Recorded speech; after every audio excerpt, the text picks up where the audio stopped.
Les Samsung Galaxy S9 seront certainement les téléphones sous Android les plus vendus cette année. Avant de commencer, sachez qu'il y a une prise en main vidéo qui permet d'avoir une vue globale des nouveautés du Galaxy S9 et du S9 Plus, et c'est la vidéo précédente. Dans cette vidéo, celle-ci, celle que vous regardez maintenant, nous allons donc nous intéresser aux 4 principales nouveautés des Galaxy S9. C'est parti!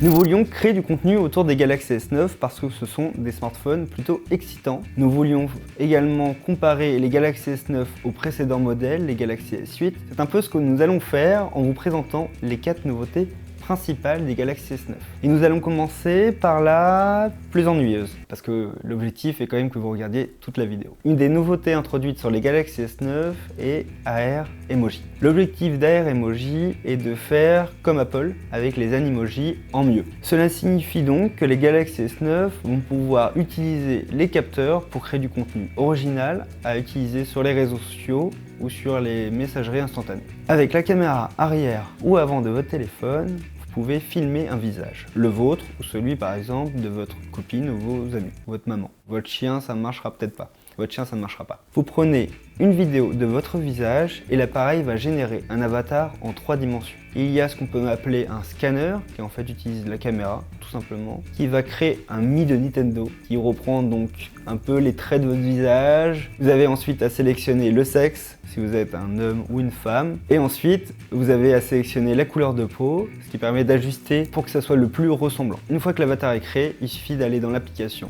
AR Emoji et vous retrouverez tous vos avatars. Par exemple, voilà ce que vous pouvez faire de très marrant. C'est relatif. Vous scannez le visage de votre copine ou votre copain et puis vous pouvez l'appliquer sur vous. L'appareil en temps réel pourra donc utiliser l'avatar de votre copine ou copain avec vos expressions et vos mouvements du visage, et là vous vous amusez à prendre des photos ou à enregistrer des petites séquences vidéo que vous pourrez partager sur les réseaux sociaux ou sur les messageries instantanées. Vous pouvez également appliquer des avatars d'animaux ou de personnages un peu chelous. Vous pouvez voir, c'est plutôt efficace et ça marche vraiment de façon fluide. Et le must, c'est de pouvoir partager ensuite ces séquences vidéo au format GIF, ce qui permet de partager ce GIF sur tous les services sans être uniquement compatible. Petit clin d'œil iMessage d'Apple avec un seul service. On passe ensuite à la deuxième fonction qui n'est pas vraiment originale, mais à la deuxième nouveauté des Galaxy S9, c'est le mode Super Slow-Mo, qui est en fait le mode Super Slow Motion. C'est-à-dire qu'en Super Slow Motion, l'appareil doit être capable de enregistrer de façon fluide 960 images par seconde. C'est énorme. C'est pour ça qu'il faut une mémoire RAM adaptée, et la caméra et le socle doivent être capables d'enregistrer toutes ces données et de pouvoir les stocker en temps réel. Cette fonction peut donc paraître être gadget. C'est un peu un gage de qualité pour démontrer que l'appareil est ultra performant. Vous activez le mode Super Slow Motion. L'appareil pourra donc détecter le moment qui est intéressant à super ralentir, et ces 0,2 secondes seront ralenties et permettront d'obtenir 6 secondes de séquence vidéo. C'est plutôt impressionnant d'un point de vue technique, mais c'est un peu gadget. Et c'est pour ça que Samsung a présenté 2 fonctions qui utilisent ce Super Slow Motion. La première fonction permet de créer un GIF très rapide que vous pourrez partager n'importe où. Et la seconde, que je trouve le plus intelligent et le plus intéressant, permet de créer un fond d'écran animé. Vous allez donc pouvoir mettre ces séquences vidéo en fond d'écran, et ça, c'est classe. Et je vous propose maintenant de passer à la 3e nouvelle fonctionnalité du Galaxy S9. C'est la plus intéressante, mais je vous garde en 4e position une petite fonctionnalité surprise. Jusqu'à présent, les caméras de smartphone ont une ouverture fixe, ce qui signifie qu'il n'y a aucun moyen d'ajuster ce paramètre qui est important en photographie. Pourquoi ? Car contrairement aux reflex, aux hybrides ou aux compacts, on n'a pas la place d'avoir une pièce si petite. Et Samsung a réussi quelque chose d'incroyable, ils ont réussi à contourner ce problème. C'est une nouveauté qui pourrait changer fondant chocolat, qui pourrait changer radicalement la photographie mobile. La caméra principale à l'arrière du Galaxy S9 permet d'avoir 2 ouvertures différentes. La première, c'est une ouverture en 2.4 plutôt traditionnelle, et l'autre, c'est une ouverture en 1.5. Et contrairement à pas mal de smartphones, dont les smartphones Huawei, cette ouverture variable n'est pas électronique ou n'est pas l'assemblage de 2 caméras différentes. Elle est effectuée sur une seule et même caméra. C'est la première fois qu'on voit ça sur mobile et c'est plutôt impressionnant sur le papier. Samsung avait mis en place quelques ateliers qui permettent de tester cette nouvelle caméra.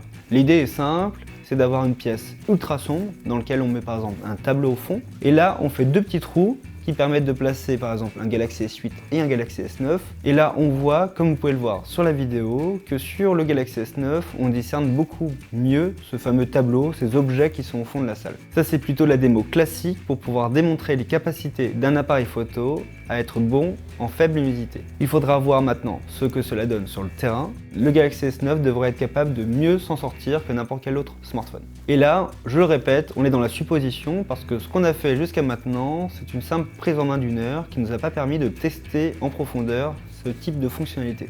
Je voulais signaler qu'il est possible de contrôler l'ouverture de l'objectif à travers le mode Pro, et ça devrait plaire aux photographes. Vous avez compris, cette double ouverture est la nouveauté la plus intéressante du Galaxy S9. C'est quelque chose qu'on n'avait jamais vu, à part chez Samsung. Personnellement, j'ai vraiment hâte de voir ce que cela peut donner en photographie mobile sur les futurs modèles lorsque la technologie sera encore mieux intégrée et encore mieux utilisée. Passons à la dernière nouveauté du Galaxy S9. Samsung a intégré une fonction qui s'appelle Bixby Vision. Bixby Vision, c'est une fonction que vous aviez déjà sur le Galaxy S8 et qui était déjà assez ennuyeuse parce qu'elle s'activait automatiquement. Bixby Vision avant permettait de reconnaître des objets et de faire par exemple une recherche sur internet. Et c'est là de façon automatique, c'est de la reconnaissance d'image. Samsung est allé un peu plus loin avec 3 fonctions. Je vais commencer par les moins intéressantes, je suis comme ça. La moins intéressante, c'est Bixby Food. Là, l'appareil sera capable d'afficher le nombre de calories de l'aliment que vous filmez. Évidemment, c'est pas de la magie. En fait, ils utilisent la technologie de reconnaissance d'image. Ils peuvent, par exemple, détecter qu'on est en train de filmer une banane. Et là, ils vont taper dans une base de données qui va permettre de récupérer le nombre de calories d'une banane. Voilà.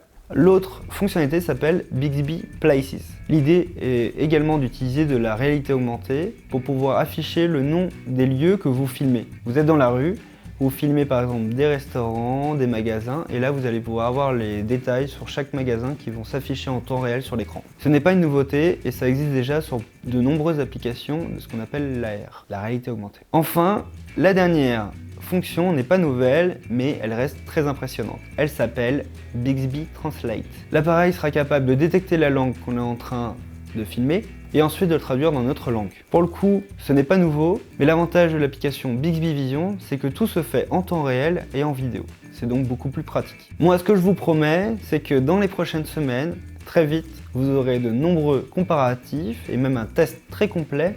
On pourra par exemple mettre en face du Galaxy S9 le Galaxy S8, mais aussi l'iPhone 10. Et là, je vois Goran qui me montre son Razer Phone. Et effectivement, on pourra mettre le Razer Phone face au Galaxy S9. Rendez-vous très bientôt et n'hésitez pas à visiter la chaîne YouTube de Frandroid. Vous pourrez voir de nombreuses vidéos du Mobile World Congress 2018 et vous aurez également la chance de découvrir nos derniers tests de smartphones. Ciao!